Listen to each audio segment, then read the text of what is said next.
I'm Lisa McCormick. I'm our Associate Dean for Public Health Practice. Thank you so much for joining us this afternoon to kind of recap what we've been able to achieve in the Office of Public Health Practice and in the School of Public Health in the area of public health practice. Of course, this isn't all encompassing. I'm sure there's something that we're not going to include on these slides, but we're going to try to hit the highlights. And Jessica Chambliss, our new Assistant Dean for Public Health Practice, she is going to work with me and we're going to tag team this. So hopefully this goes smoothly. I want to talk to you a little bit about some staffing updates in the Office of Public Health Practice first. I'll remind you all of our mission, goals, and objectives. And then we're going to talk about the applied practice experience, service engagement in the school, and our communication initiatives out of the Office of Public Health Practice. So, what is the Office of Public Health Practice? Well, it's a big part of it is the people that work there. So other than Jessica and myself, we have Elena Kidd, who is our program director, and she's also our internship coordinator for HPO, Population Health. She monitors our DRPH practicums. She does all of our OPHP data tracking for our strategic plan dashboards and many, many, many other things that we couldn't fit up here. Mina Nabavi is another one of our program directors. She's our internship coordinator for environmental health. And she handles our OPHP seminars, among other things. Tessa Graham is the internship coordinator for epidemiology, health behavior. She does the weekly Get a Handle newsletter. Other people kind of review that with her, but she's the main person there. She's also our career center liaison, and she's the main staff liaison with the Public Health Student Association. And y'all may notice we have two graduate assistants, Riley and Sheriff, who are both in the room. So we really appreciate them joining us this last year. They've been a great help. And then y'all may notice somebody left us this last year. Sabrina moved from OPHP to HPO. But she's still kind of indirectly involved with us. But in her stead, Mallory Duff has joined us, and she does our finance and grant administration or our logistical support. Mallory's right there. I don't know Mallory. So this is the Office of Public Health Practice. Our suite is up on the 5th floor at the end of the hallway on the left. I can never remember the room number, but yeah, go to the end. It's on the left. Okay, so we support the applied and interdisciplinary pursuit of scholarship in public health practice through research, teaching, and service. And really our goal is to promote and enhance engagement between the practice community and the School of Public Health. Our faculty, staff, students, alumni, we want them all to engage with our community partners. Really quickly, what's new other than the people in the Office of Public Health Practice this last year? We launched the undergraduate applied practice experience portal in Apex. So now we are able to track beginning this year all undergraduate internships and their hours, just like we do for MSPH and MPH students and our DRPH practicums. Our MSPH, we have 1-degree program, industrial hygiene, that requires their students to do internships. They have their own portal within Apex now so that we're able to track their hours as well. This last year, we launched our internship stipend program for students who do internships within governmental public health. So that was a big deal. Thanks to Dr. Irwin for our seed funding for that. And hopefully we can get some other funding that'll help us continue that. And we piloted our Public Health Influencer Summer Institute for high school students, which I'll tell you more about in just a minute. So these were our new initiatives this last academic year. And just to remind you all, in our strategic plan, we do have the public health practice and community engagement pillar that has metrics. I'm not going to read all of these. If you're interested, you can go to our website and you can, see our dashboard with our metrics year by year. But I did want to point out that our pillar is broken into 3 objectives, and I am going to present our activities as they fall under each of these objectives. So objective 1 is to promote and sustain opportunities that enhance the public health practice and service experience of students. Objective 2 is to promote and sustain level of SOPH faculty practice engagement within the community. And objective 3 is to promote and sustain strong connections between academic programs, community partners, and public health practitioners. So let's start with objective 1 and talk about the applied practice experience. So in academic year 21-22, and we have to talk about this from our last academic year because the current academic year, I won't know the numbers to that until the end of the summer. So this was fall 2021, spring 2022, summer 2022. We had 271 students complete applied practice experiences. 263 of those were MPH students. We had 5 DRPH students do their practicums. We had 2 MSPH students do their internship and 1 undergraduate student for academic credit. That's what that one is. So of these 271 students, they devoted or worked with or on behalf of their internship placements for over 55,600 hours. That's huge. And 200 unique placement sites. And 14 of these were local, state, federal, and tribal health departments. And that's why we have this new stipend program. We're trying to increase the number of students that are doing internships in governmental public health. So what is OPHP's responsibilities in making this happen? Well, our internship coordinators do internship orientation sessions in every department. They do one-on-one meetings with every MPH, DRPH, and MSPH student completing an applied practice experience. They monitor progress throughout their applied practice experience to make sure that the students aren't getting off track. They're meeting with students when an issue arises at their site. They're meeting with potential and current preceptors to discuss internship opportunities, and they're constantly troubleshooting issues within the Apex portal. So it's a huge job. So these 3 ladies, they do a lot of work for us here in the school, and we ought to be really proud of what they do. So I wanted to give you this slide. This is our how it breaks down of where people are interning by industry type. As you can see, this last academic year, 36% of our students were in interning or doing their applied practice experience with nonprofit and community-based organizations. Another 17% in academia. I just want to remind y'all that when I took over this position, 60% of our students did their internship within academia. So we really had to work hard to get that shift, to get students out of UAB. Not that there's not good internship positions here at UAB sometimes, but to get them into the community. And that's been a lot of work. Last year, 29% of our students were in academia. So we were able to drop that by about 10% this year. Last year, the second largest was hospitals, and you can see that's still up there. It's at 16%. Last year, it was at 27%.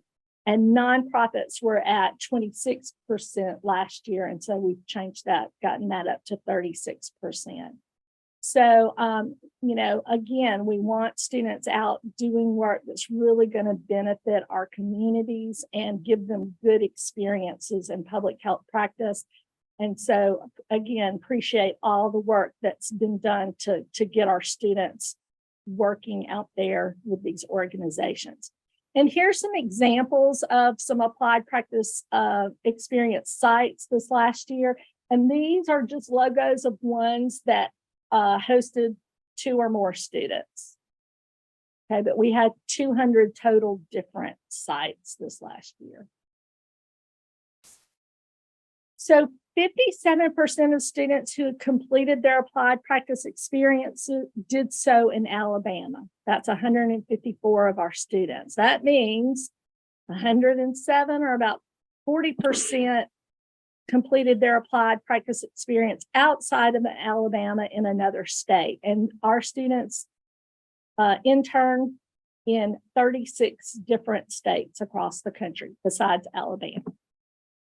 And then 4% are 10 of our students completed an applied practice experience with an organization located outside of the US. Here you can see the breakdown by year of students completing their MPH internships by department.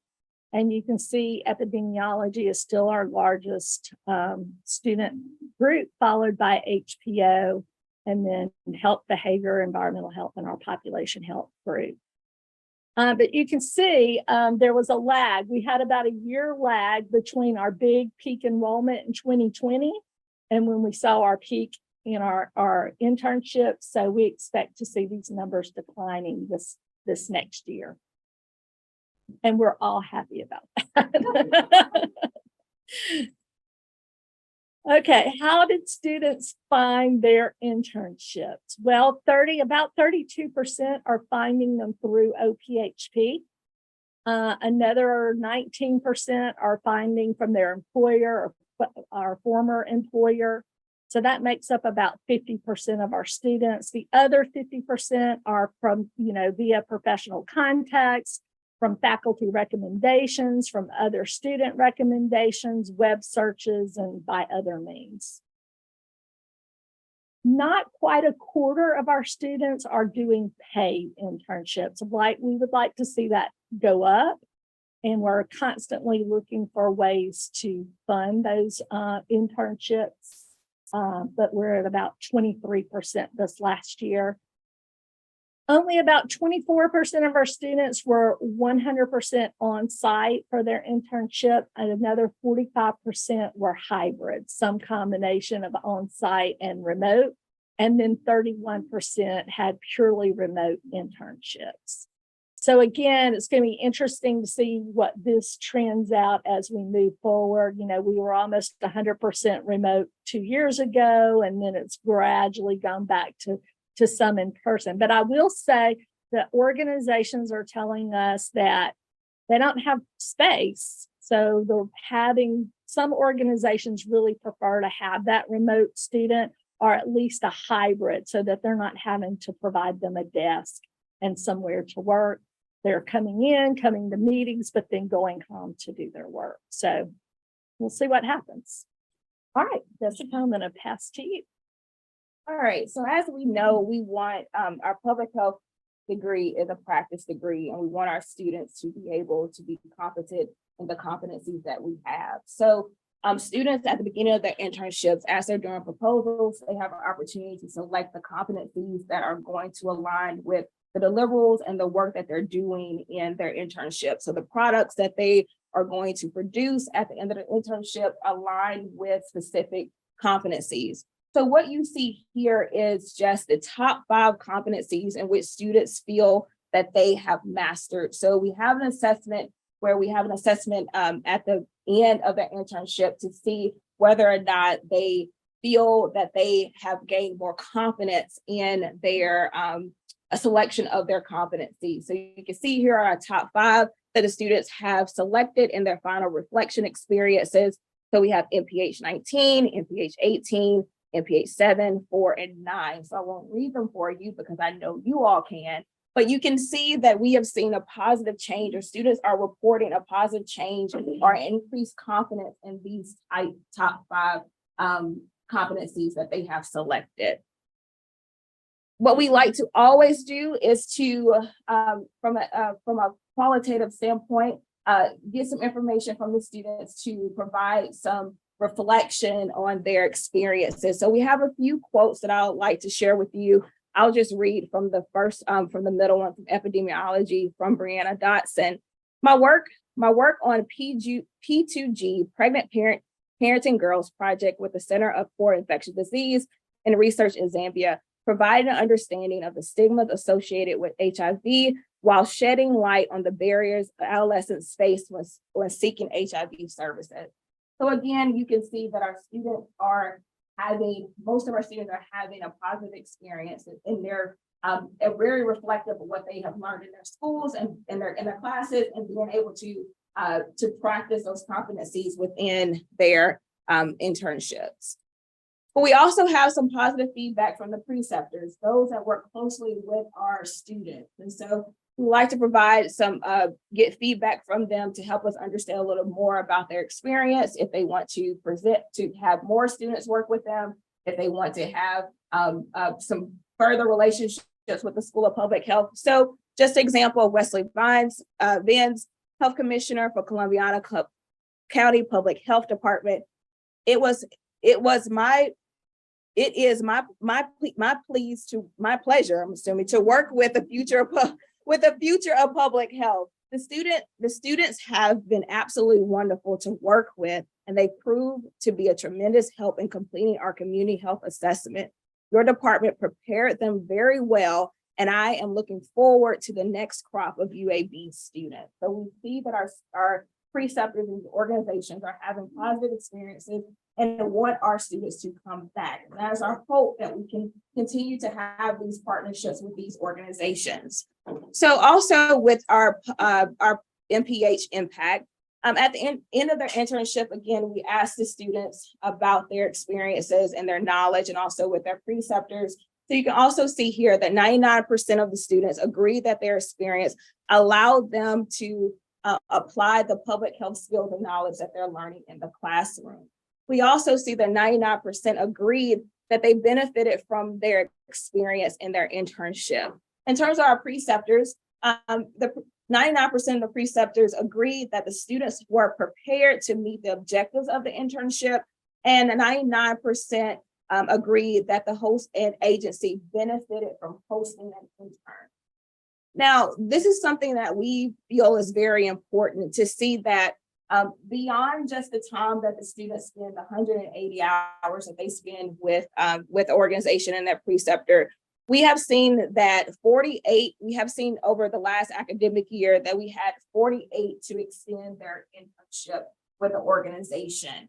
We've also had 10 to have part-time jobs offered to those interns, but we have had 18 to have full-time job offers to them. And so I think that's very important to show that a lot of our times our students are asking for, well, where can I get a job? Or really interested in trying to figure out, what am I going to do next? And so we're seeing that with some of these experiences, some of the organizations that they're working with, they're allowed to potentially have some job opportunities, which we hope we can see this to continue. But I would like to bring up what Lucas Wilson said, full-time job offered with the internship organization Bradford Health Service.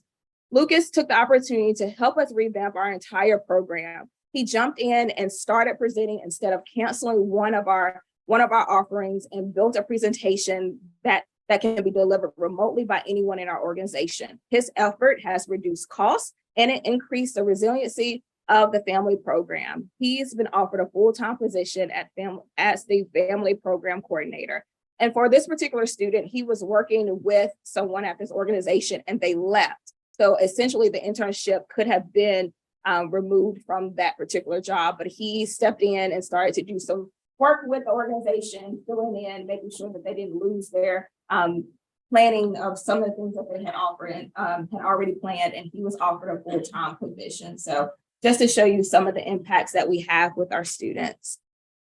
Now, we know that the DRPH is our professional public health degree, and our students in our DRPH program are required to complete a practicum. Now, this is a little bit different than our MPH program, where these students have to spend a total of 6 credit hours, which is about 360 credit contact hours with a organization. Their faculty, they have a faculty mentor that supervises and works with them over a course, and it's a single project.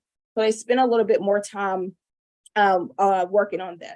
And so here are some examples of some of our students that completed their DRPH practicums in the academic year 21-22. And if you want to know more about this, you can look into our annual report that we're working closely with Maria and Rachel on. That will be available for you to be able to review. To have students to stay on at an internship site and volunteer more hours than is required after they've received their pass is pretty phenomenal. And we had 48 do that again last year. All right, we also tracked service learning in the school. We had 3 courses this last academic year that were formal service learning courses. Now we have some other courses that there might be some service learning going on. They just don't have that service learning designation. But these are the ones that do have that designation. It's about 8 credit hours. We had 67 students enroll in these for about 192 hours of service that they offered to our community. And again, that falls under objective 1 of our strategic plan. And then Mina and I offered in May of last year, May of 2022, the Exploring Population Health course in the United Kingdom. We had 14 students that traveled with us. And this year, we're going to be doing another iteration of Exploring Population Health. We'll be going to Cuba. We'll be doing that in fall of 2023. And hot off the presses, Dr. Irwin doesn't even know this, the course has made. I've had enough students commit that we will be going to Cuba. So, and that's just in a little over 3 weeks of promotion that we were able to do that. We've got a few slots left in the course, so students still can apply through Education Abroad for that. So if y'all know of anyone that's interested, please send them mine or Mina's way. Okay, Jessica, back to you. Oh, okay. Well, I'm back. Hello. So looking at our student experiences, looking still at our objective of promote and sustain opportunities that enhance public health practice and service experience with our experience of students. So we track the metrics of our student organizations within the School of Public Health. And we have the organizations of Green Thumb, Maternal and Child Health Association, Maternal and Child Student Association, Mental Health Ambassadors, the Public Health Student Association, and UAB Global Health Interest Group.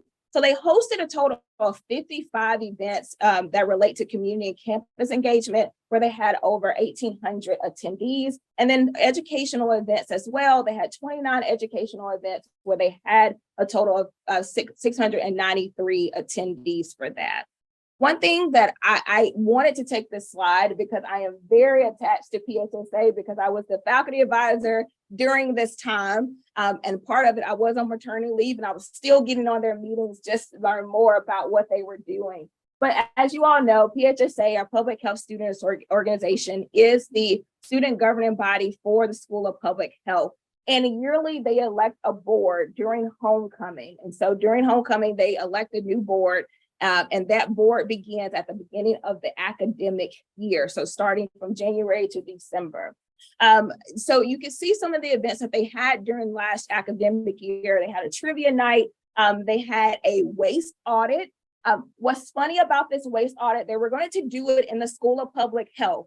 The trash was taken out the morning of the event. So they had to go to Campbell Hall to be able to go through the waste audit.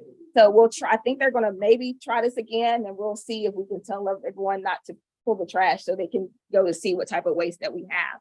They also hosted coffee hours. What I've learned that this is a great opportunity to have these small targeted conversations with faculty members, with community members.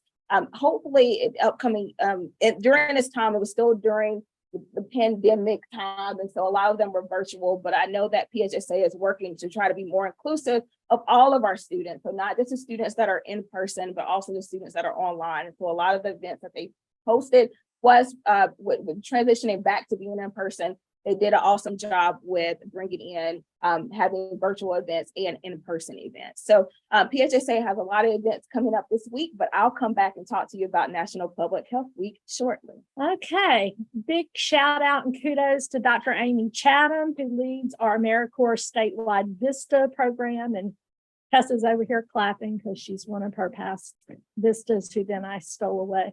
So Amy had big success with this program this last year. She had Vistas in 16 of the 67 counties, but they all did work that impacted all 67 of Alabama's counties. They dedicated over 24,000 hours of service to the communities that they're working in. They supported over 7,000 youth through their programming. They serviced over 4,400 adults in their opioids programming and another 206 adults in job training or placement programs. So, yay. And faculty practice engagement. So this falls under objective 2 of our strategic plan. And this is the survey that we send out. We collect some of the metrics that I'll be talking about. So I appreciate the faculty that respond to that survey. First, full-time faculty within the practice track. Well, these are the same 4 pictures I showed you last year, but there's some changes that are underfoot. Anne is moving into a research role. Oh, you're staying in practice. Okay, good. Hopefully Jessica will be moving into practice, so we'll be able to leave her picture or add her picture there next year for this next academic year. So between Ann, Matt, myself, and Julie, our practice, we served as PI or co-PI on grants or contracts totaling $10 million, a little over that for this last academic year. We also served as investigator for grants and contracts totaling $166 million, but in all fairness, one of those was the COVID K through 12 testing, which was 140 something million, 142 million. So we'll expect that number to drop next year. So that's a big, and I'm not sure we'll ever beat that again. So, but put that. And we also have teaching responsibilities across the MPH core and in several other courses in the school. So yay for the practice track faculty. Public Health Practitioner Affiliate Program. This is a program through our, our appointments through our FAC. These are our practitioner affiliates. This last year, we were able to add Dr. Mark Wilson, and we were trying to add one more from Jefferson County, but we haven't gotten a response yet that they want us to advertise that. So we'll hold off on that. But the reason I wanted to mention this is faculty that are working with practitioners, bringing them into their classroom, doing guest lectures, seminars, whatever for the school, please consider nominating them for a practitioner affiliate program. There's no money tied to this appointment, but it is something that the practitioner can put on their CV and helps them get recognition for the work that they're doing, mentoring students or serving as guest lecturers in the school. So that survey that I talked about, through that survey, we found out that 24 of our faculty are serving in leadership positions for 41 community and health organizations. So that's huge, and really happy to report that. We gathered this through the survey. The survey is going to be, we send it out at the end of every academic year. So be looking for that in August. Elena will be sending that out, and it's really important, and it helps us track what's happening in the school and how we're working in the community. Seminars and networking events. So this falls under objective 3 of our strategic plan metrics. We hosted or co-hosted 23 seminars and podcasts this last year, and we had lots of co-sponsors that we worked with. Thank thanks to all of them, including the Lister Hill Center, Spartan Center, the UAB Institute for Human Rights, and UAB Sustainability. Through our efforts, we were able to reach over 1,000 live attendees, and we've had an additional 2,200 view these seminars and podcasts on via YouTube. And we had 2 alumni speakers come in this last year. And then 78 public health practitioners and community partners presented guest lectures, seminars, or participated in the School of Public Health's podcast series or in our networking events. Now, this isn't the people who are serving as preceptors for our students. These are the, everyone else that's coming into school, either for networking or for those guest lectures. I think that's pretty good for our school. We can like to see that number go up, of course, but that's a good number. Student engagement and networking events. We try to do these throughout the year. In fact, we're doing 2 of them this week that Jessica is going to tell you about. But last year, because of the pandemic, we were still having to do some virtual panels. We were able to do a professional networking party at the Solar House. And then the CDC, we did a panel with them and with some other of our alumni.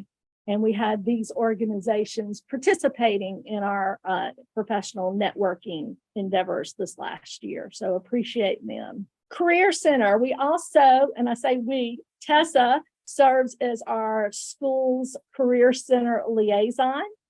Damian White is now over at the Career Center and is the public health liaison back to the school. So Damian and Tessa work together to kind of decide what networking events we should do and, what we should do as far as our tabling events in the lobby. We're going to try to do more employer tabling events and just a few weeks ago, Career Services was in the lobby talking to students.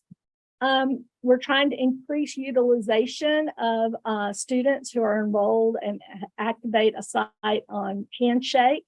Right now, we have 1,474 students that have activated into Handshake. We had 146 students attend career fairs and 222 students that made appointments within the Career Center last year. So that's pretty good. But we can do better on some of that. And we are trying to come up with strategies to do that. And then with my partner in crime, Felicia Holt from the Deep South Center, we piloted the Public Health Summer Influencers Program.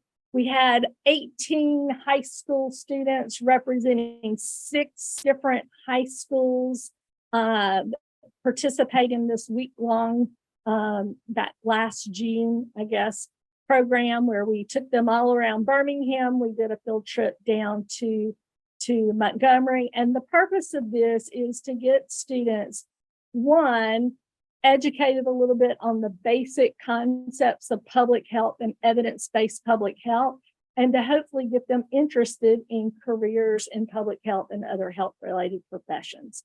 So we're going to continue that this year. In fact, we've already registering students, right? Jessica and Felicia are going to lead that this year. See how that assistant dean thing works. So, all right, okay, so the first full week of April, UAB School of Public Health observed National Public Health Week. So last year was April 4th through 10th. Now I could spend time talking about what happened last year, but I want to encourage you to start coming to the events this week. So welcome to National Public Health Week, April 3rd through 7th. So I want to thank Rachel Flint for the slides. We want to give her credit for that. So we thank you.